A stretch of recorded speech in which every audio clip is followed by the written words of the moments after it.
We talk about disparities. Look at the family. Look at the structure of the relationships between men and women, which is the context within life is reaffirmed and reproduced. You can't say it's healthy. It's not healthy. That's on us. That's on us. It doesn't matter at some level what these forces are, because if we don't man up and woman up, I wanted to contextualize the discussion about Black humanity and about the presumption of a denial of the Black humanity.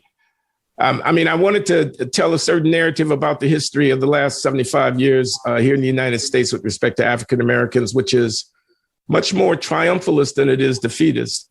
It would include the election of Barack Hussein Obama to the presidency of the United States, as complex and problematic in many dimensions as that is. And I know you would have a lot to say about that if we were talking about that. It would include the Reverend Martin Luther King Jr.'s canonization and the civic narrative that's developed around him as it relates to the founding of the country and the philosophies of liberal democracy and all of that, and integrating and the contestation over the 1619 Project and things of this kind. The situation of African Americans striving within the American National Project and how it would relate to the diasporic situation of Black people relative to the whole historical dynamics since 1500, et cetera, et cetera. I wanted to situate it because I think the glass is way more than half full. I think the fact that chattel slaves become citizens of the country, I am not excusing anything when I say this. I'm putting it within 1,000 years of political history. Become citizens of the country within a century, so much so that they can have outsized influence on, and we do have, on the culture of this country. We drive a lot of national narratives here. The American story is the Black American story to a very significant extent. The reason that we have a global footprint in terms of culture is largely because of the cachet and the spirit of African American humanity, which shines through in the American cultural nexus. It shines through on the basketball court and the football field. It shines through in the music studio and on the camera. It shines through. We're powerful people. We're not weak people. They do recognize our humanity in the main. I am aware of mass incarceration. I know you know that I'm aware of mass incarceration. Oh, yeah. I'm not telling a cheerleader story here. That's right. But what I'm saying is that the gross national product of Nigeria is about $1 trillion, and there are 200 million Nigerians. There are 40 million Americans in a country with a $20 trillion gross national product. We're rich. We're not poor. We're rich, viewed in appropriate perspective. I think we can dwell, if we want to, with certain people. I won't name names because it's not about calling people out, who write books which basically say that they don't see us, they don't see us. But I think, again, that's the easy way out. They do see us in the main, not without the issues that we don't want to lose track of. But it's the wrong way to see the problem to say that they don't see us. And again, I think it's taking, you say the agency versus, victimization thing is, you want to frame it a particular way. I think it is the question, man. I think, we talk about disparities. Look at the family. Look at the structure of the relationships between men and women, which is the context within life is reaffirmed and reproduced. You can't say it's healthy. It's not healthy. Now, that's on us. That's on us.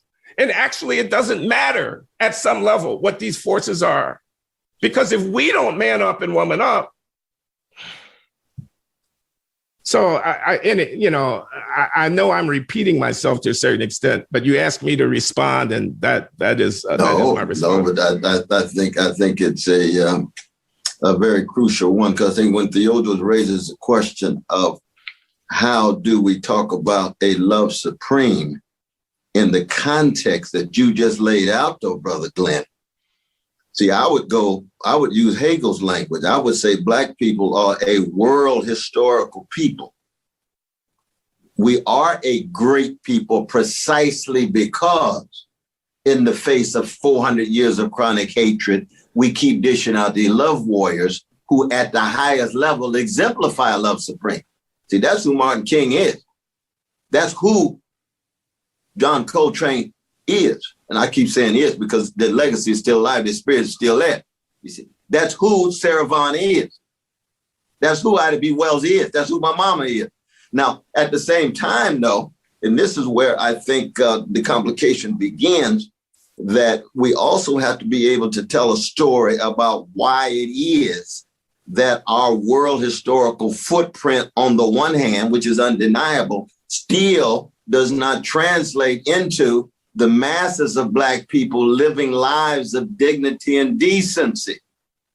And part of that has to do with Black cowardliness, Black complicity, Black complacency. And that's a human thing.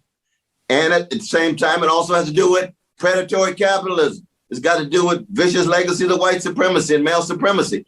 All of these factors and elements are operating such that our world historical print, and I think part of our world historical print is because we're in the belly of an imperial beast. It's the Americanization of the world that enabled jazz and hip hop to become the cultural expressions of the world of the youth because of the disproportionate amount of American influence, American power. And we happen to be on the inside of that power and influence and happen to be much of the democratic leaven within the American loaf to help make the place more decent, more democratic, and so forth. So that all of these different levels and registers and dimensions have to be attended to in order to keep track of our humanity. And yet, I do think that this issue of Black humanity is a very, very profound one because, and in some ways it's true for human beings across the board, but especially for Black folk, because we still cannot downplay the degree to which the levels of hatred and taught to hate ourselves, the levels of doubt taught to doubt ourselves, the levels of disregard taught to disregard ourselves are still operating inside of us. The white supremacy inside of Black people. So in 1984, the New Republic published an essay of mine called A New American Dilemma. And in that essay, this was kind of my coming out piece as a neoconservative way back. And in that, I made a distinction between the enemy without and the enemy within. So the enemy without was white racism, and the enemy within was African-American problematic internal dynamic of psychology and social connection. That's right. Manifests itself in many different ways. That's right. And the new dilemma I was arguing was basically that the locus of the problem has shifted from the enemy without to the enemy within. I'm not asking you to agree with that. I'm trying to make a different point. There was an enemy within Glenn Loury, the personal locus of my own spirit and being was diseased, scarred. The connection between that phenomenon of living in the world honestly with oneself on the one hand and the political issue was one that I had not yet begun to even think about trying to draw.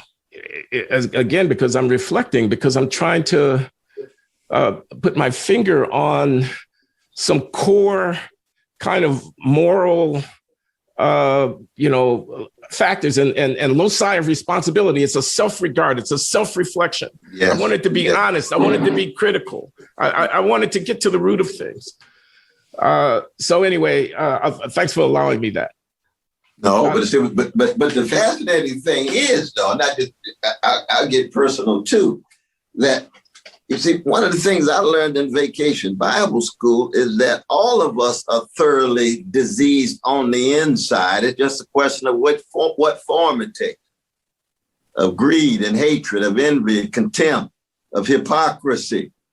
And that disease quality of who we are on the inside must be unflinchingly confronted. You have to be honest and candid about that. You remember that wonderful essay by Kierkegaard, one saying, I wish honesty was a Christian virtue, not just faith, hope, and love. That was one of the last things he wrote. And Rabbi Heschel actually has a wonderful reflection on it in his last book, Passion for Truth. And I agree with that. That honesty, that's more Socratic than it is prophetic in that sense. But it's crucial, it's inescapable. But given that, the question then becomes not to allow our sense of just how diseased we are to becloud what we can see and feel, i.e. love, and act, i.e. courageous struggles for justice. That those particular consequences of seeing more and feeling more deeply and acting more compassionately and courageously go hand in hand with our sense of being diseased. It could be white supremacy inside of us, whatever it is, whatever form it is, but it's basically hate and greed, I think, in the end.